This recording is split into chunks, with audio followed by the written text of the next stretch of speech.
Hey, I'm back. I didn't even plan on making this video, but I remember that someone on my Facebook took the time to write on my wall and asked my opinion on what the Mothman sightings in Chicago are all about.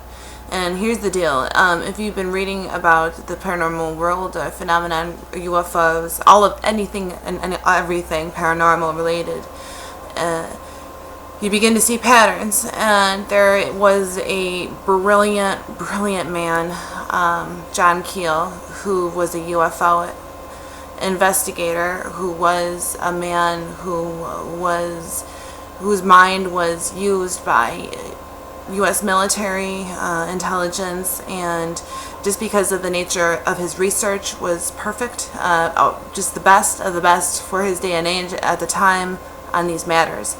So John Keel wrote a book called The Mothman Prophecies, and the reason why they're called prophecies is because this Mothman, in the 70s, I want to say 1971.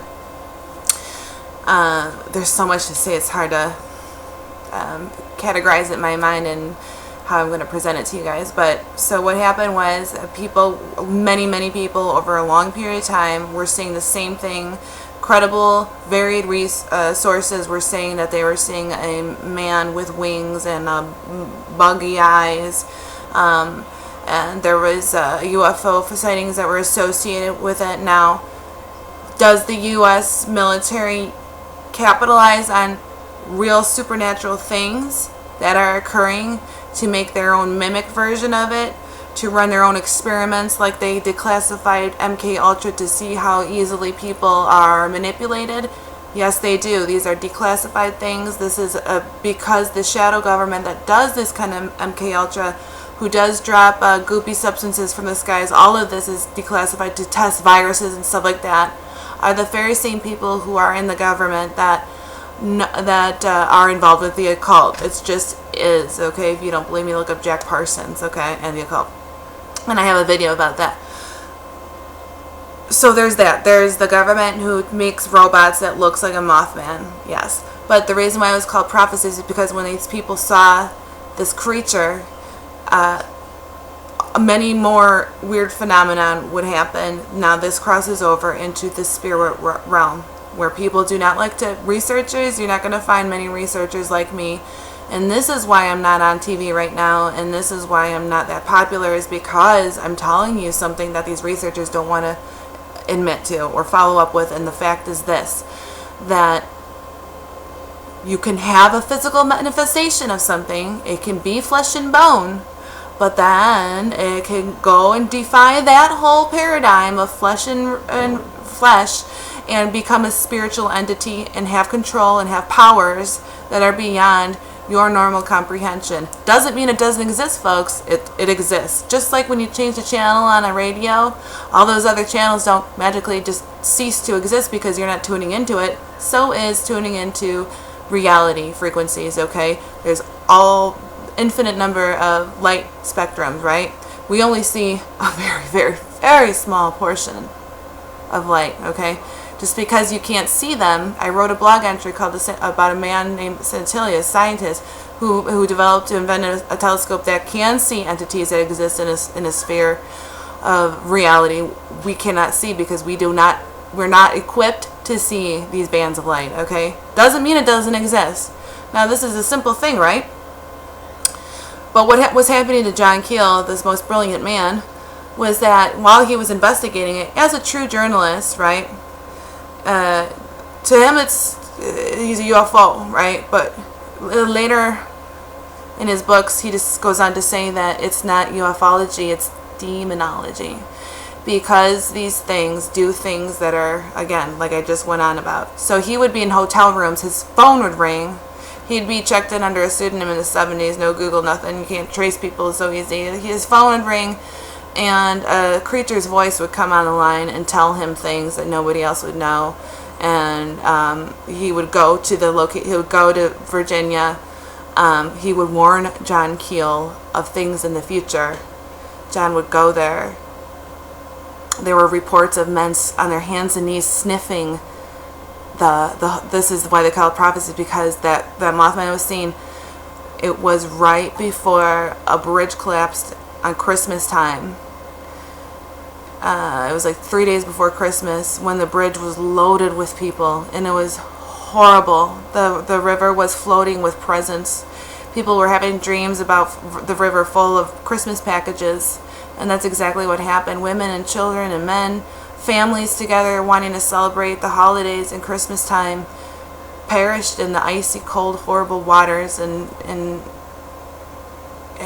like I said, there were creatures there were men in suits, and I heard Nick Redfern talk about this on Coast to Coast, but there were men in slippery dress shoes seen days before, or a day before, something like that, climbing the service ladder of the bridge in the icy, cold wind.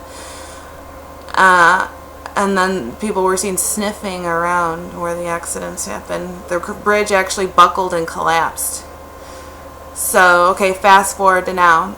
I just read a couple articles. Lon Strickler, who my articles, mine and JC's, have made it to his website, Phantoms and Monsters. He's the man who's being cited now as a modern day John Keel as it pertains to this group, this rash of sightings. Now he's saying this is the biggest grouping of Mothman sightings since then.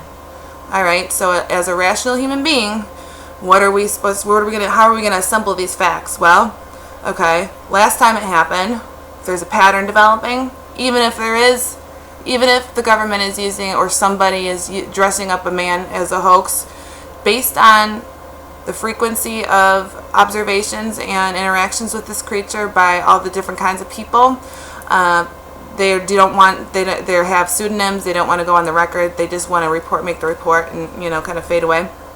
Or sometimes they do. They all describe the same thing. So based on history, putting it together with today, there's been numerous sightings, at least I want to say a dozen. And so what happened last time? A big, huge tragedy happened. This is in the 70s. Well, Chicago. What's going on in politics right now?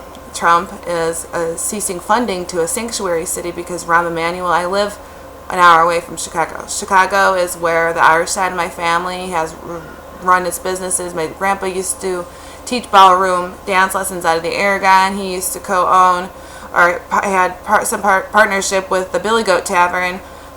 Big time Chicago people on my Irish side. The way it's being run now is disgusting because Rahm Emanuel has given illegals the freedom. He's given them an invitation, explicitly advertised that he is a sanctuary city. Now that's opening the doors for terrorism, isn't it? Because we're having a huge problem in Europe right now with Muslim extremists who are going in, ransacking the cities and beheading women, raping them, throwing gays off buildings. Just running amok because of the open door policy, right? So, I'm not saying it's going to be a terrorist attack. Would that make the most sense in the light of all the things that are going on now? Yes. Does this creature behave like other, I will call this fallen angel, demonic things, other demons that have materialized? Yes. I'm going to link a very, very, very, very, one of the best episodes of any kind of paranormal shows I've ever heard in my entire life. This is one of the top 3, okay? It's Brenton Samwin. He interviewed a lady who saw a ring of birdmen on top of a tower chanting a satanic chant on a spot where witches were for 100 years freaking doing spells, opening up portals to draw these suckers in. She didn't even know that, but she saw the head honcho guy freaking fly over to her. Just listen to the story, and then you'll see what I'm talking about. These things are fallen angels. These things are demons, and they freaking hate you. So, that's my take. I didn't plan on making this, but yeah, I get worked up about it because it's just... yes, the two worlds can coexist. Think about your body. That spark of animation that's allowing you to breathe air right now and think. What is that? What is your brain? How is it functioning? Isn't that magic? Isn't that the spark of life? And is it a far reach for you to admit and concede that Yeah, you can have the two worlds, the supernatural and physical. Some things are simply beyond you. Simpletons. Alright. God bless you guys. Please feel free to leave your comments. I know I get worked up. I'm going to get off here now. Alright. Take care. God bless. Love you.